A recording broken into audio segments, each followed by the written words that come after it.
The problem with going along with being told to bend the knee, raise the fist, jump through the hoop, is that it demoralizes you.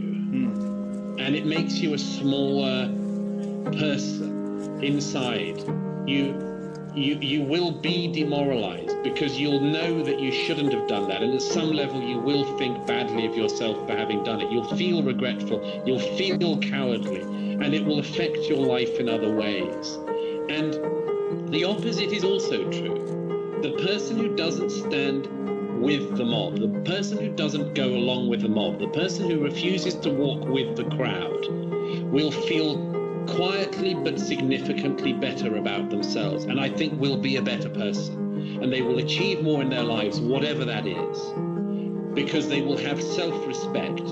And that's what totalitarian movements across history always knew, was that you grind people down and make them agree to lies, because you will then be able to make them do anything.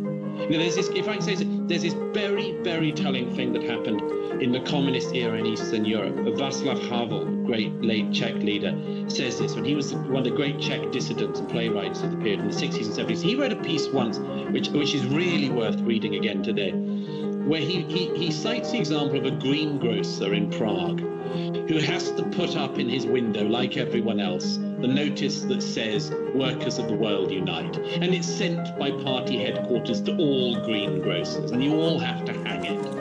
And Václav Havel says a number of things happened from this.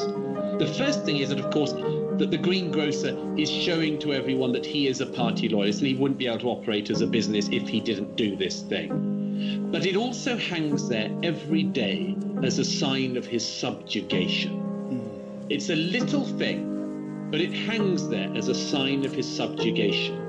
And it reminds him that he's not the man he could be. Now, one of the results of that is that such a person ends up hating the people who make him hang the sign, hates them, because they have demoralized him.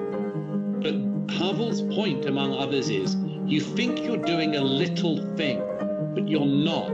You are diminishing your soul by doing this, because you know that you could be something more than the person who just has to hang whatever party headquarters tells you to hang this week.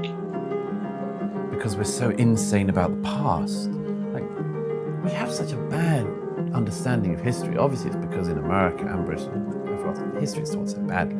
People learn almost nothing, and they can put almost nothing in context, and they suffer from the fallacy that they're better than their forebears because they know things their forebears didn't.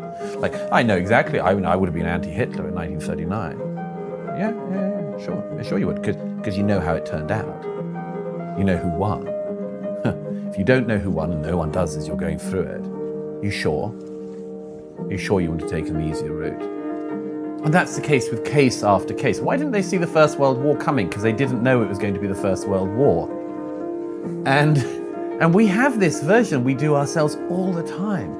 And I have a shortcut to that, which is to say to people, one of my editors makes this point to me. He says, assume, because everybody in history did things that we look back at and we say, what were they thinking? A productive thing is to try to work out what we're doing now, and we will be doing things that people after us say, what were they thinking? Try to work them out now,